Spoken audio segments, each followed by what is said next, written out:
अस्सलाम वालेकुम फ्रेंड्स, कैसे हैं आप लोग। दोस्तों, उम्मीद है कि खैरियत से होंगे और दुआ है कि जहाँ रहें शादोआबाद रहें और खुशियों से आपका दामन हमेशा हमेशा भरा रहे।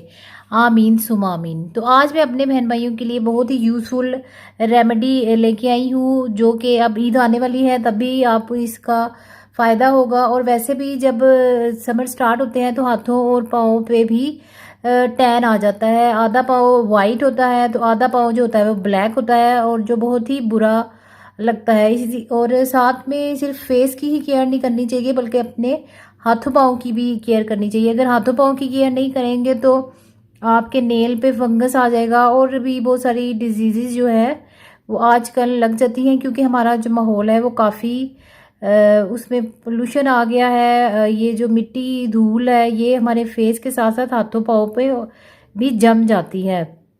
एक तो इनको भी साफ़ करना ज़रूरी है, और दूसरा आपके हाथों पाँव को भी जो है साफ़ सुथरा करने की ज़रूरत होती है। ये नहीं कि सिर्फ फेस पे मास्क लगाएं और क्लेंजिंग करें और बाकी अपने बॉडी को आप भूल जाएं, तो ऐसा बिल्कुल मत करिएगा। तो आज जो मैं आपके लिए टिप लेके आई हूँ बहुत ही आसान है, और सिर्फ 3 इंग्रेडिएंट है इसमें, और ये आपके हाथों पाँव की मैल कुचैल भी उतारेगी, और जो आपके हाथों पाँव पर टैन हो गया है उसको भी साफ़ करेगी। तो चलिए देखते हैं कि आज मैं कौन सी टिप आपके लिए लेके आई हूँ। सबसे पहला इंग्रेडिएंट जो है वो है जी, ये वाइट बेकिंग सोडा है। बेकिंग सोडा जो आपको किचन में इजीली मिल जाता है, ये पकोड़े समोसों में भी बहुत शामिल होता है, और हमारे किचन में बहुत सारे खानों में भी इस्तेमाल होता है। और उसके साथ साथ ये जो है, आप अगर कोई क्लीनिंग करनी है, आप में बहुत मैल जमी हुई है चूल्हे वगैरह पे, तो उसकी मैल कुचैल निकालने में भी बहुत ही बेहतरीन समझा जाता है। तो इसलिए सोडा जो है ये बहुत अच्छी चीज़ है, लेकिन इसको एहतियात से और इसकी क्वांटिटी देखकर यूज़ करना चाहिए। और आज की जो रेमेडी है हमारी हाथ पांव से मुतल्लिक, उसमें ये वाइट सोडे का हम इस्तेमाल करेंगे। और दूसरा इंग्रेडिएंट है जी लेमन। लेमन जो है ये, इसमें बहुत सारी प्रॉपर्टीज़ हैं जो हमारी स्किन को ब्लीच कर देती हैं, और बहुत सारा मैल कुचैल जो है वो इसके ज़रिए उतर जाता है, और हमारी स्किन जो है वो नीट क्लीन हो जाती है, और ये बहुत सारे रेमेडीज़ में यूज़ होता है। और थर्ड इंग्रेडिएंट जो है वो है जी शैम्पू।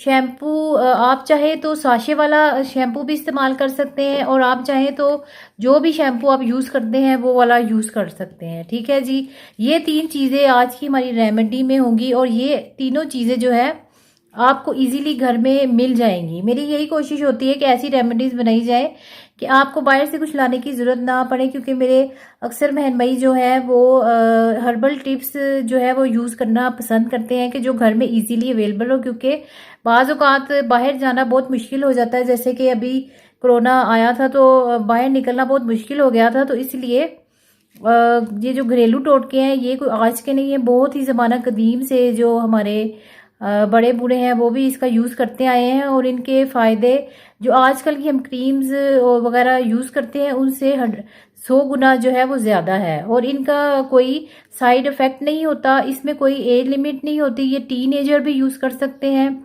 हर एज के लोग यूज़ कर सकते हैं, मेल भी यूज़ कर सकते हैं और फीमेल भी यूज़ कर सकते हैं। सबसे जो अच्छी चीज़ है हमारी नेचुरल चीज़ों की वो ये है। तो चलिए अब शुरू करते हैं टोटके को अपने। सबसे पहले एक खाली बाउल लेंगे हम, और इसमें हम डालेंगे बेकिंग सोडा। आपने जितनी क्वांटिटी चाहिए आपने उसको बना लेना है उस हिसाब से। मैं इसको आधा चम्मच के हिसाब से बना रही हूँ, ठीक है। आपने हाथ पाँव के हिसाब से बनानी है, और अगर बहुत ज़्यादा हाथ पाँव गंदे हैं, ये हाफ जो है चम्मच मैंने आधा चम्मच ले लिया है बेकिंग सोडा। तो आप इसको, अगर बहुत ही गंदे हाथ पाँव है आपके, तो आप इसको 1 हफ्ते मुसलसल यूज़ करेंगे, और उसके बाद जो है वीक में 1 से 2 दफ़ा यूज़ करेंगे, ठीक है जी। और साफ़ हो जाएंगे जब हाथ पाँव, तो आपने फिर रेगुलर इसका यूज़ नहीं करना है, ये बात भी याद रखनी है। अब दूसरा इंग्रेडिएंट शामिल करते हैं। इसमें हम जो है शैम्पू डालेंगे, इतना ही शैम्पू मैंने ले लिया है इसमें। आपके पास भी जो भी शैम्पू अवेलेबल है वो आप उसका यूज़ कर सकते हैं, ठीक है जी। और जो मैनी पेडिक्योर जो हम बाज़ार से करवाते हैं बहुत महंगा, तो उसमें भी जो है शैम्पू का इस्तेमाल होता है जो हम पानी उसके लिए बनाते हैं। इसको मिक्स कर लेना है अच्छे तरीके से, देखें मिक्स हो जाएगा और बहुत ही कमाल की ये रेमेडी है। और थर्ड इंग्रेडिएंट जो है वो है जी लेमन। लेमन जो है बहुत ही बेहतरीन चीज़ है, खाने में भी लगाने में भी। और अब हम जो है इसमें लेमन ऐड कर देंगे, ठीक है। लेमन के जो है आपने इसके जो सीड्स है वो निकाल देने हैं। और ये देखिए ये बहुत ही ज़बरदस्त सा एक फार्मूला बन जाएगा। ये देखिए जब हम इसमें लेमन ऐड करेंगे तो इस तरह से ये झाग बन जाएगी। तो इसलिए आपने परेशान नहीं होना कि इसमें ये झाग क्यों बन रही है। जब सोडे का और लेमन का कम्बिनेशन होता है तो फिर इसी तरह की झाग जो है वो बन जाती है। ये देखिए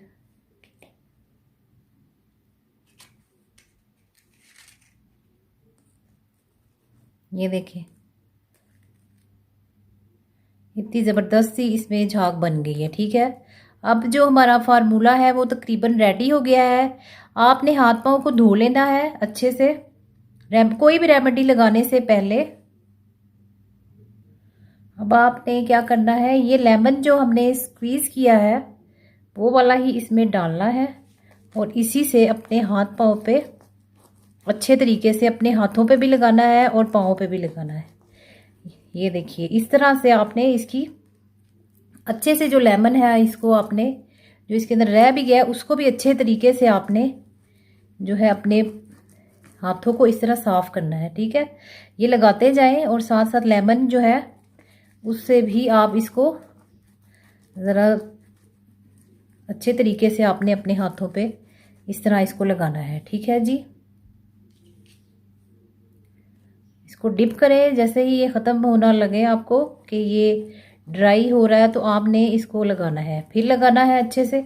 आप पूरे बाजुओं पे भी इसको लगा सकते हैं, अपने आर्म्स पे भी लगा सकते हैं।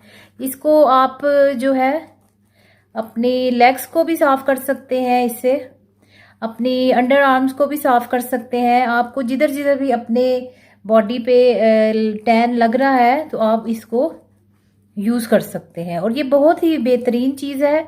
और सबसे अच्छी चीज़ जो है इसकी कि आप घर में जो है इसको इजीली बना सकते हैं। और जो मेरे बहन भाई नहीं पसंद करते बाहर की चीज़ें लगाना, वो इनका यूज़ अच्छे तरीके से कर सकते हैं। ये देखिए पूरी एक क्रीम सी बन गई है। अच्छा ये आपने अच्छी तरह से इसको रगड़ना है लेमन को, और अगर इसमें से वो ख़त्म हो गया जूस तो आप दूसरा लेमन भी ले सकते हैं, ठीक है।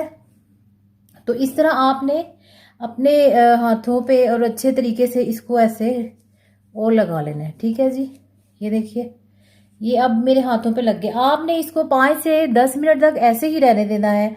लेकिन एक चीज़ का आपने ख्याल रखना है कि अगर आपके हाथों पाँव पर कोई भी वो कट वगैरह है या आपके कोई ज़ख्म है हाथों पे, तो फिर आपने इसका यूज़ नहीं करना, क्योंकि ये जो है ये आपके हाथों पाँव पर लगेगी, क्योंकि इसमें लेमन भी है और सोडा भी है। और ये दोनों की प्रॉपर्टीज़ ऐसी हैं कि अगर आप कोई ज़ख्म वगैरह पे लगाएंगे तो ये आपको जो है एक इरिटेशन देगा, जलन देगा और आपकी प्रॉब्लम में और इजाफा करेगा। तो आपने 5 से 10 मिनट तक आपने इसको लगा रहने देना है। और फिर आपने इसको ठंडे पानी से अच्छे तरीके से वॉश कर लेना है, ठीक है। और वॉश करने के बाद जो है आपको फर्स्ट एप्लीकेशन से ही आपको जो है इसका रिजल्ट बहुत ही बेहतरीन मिलेगा।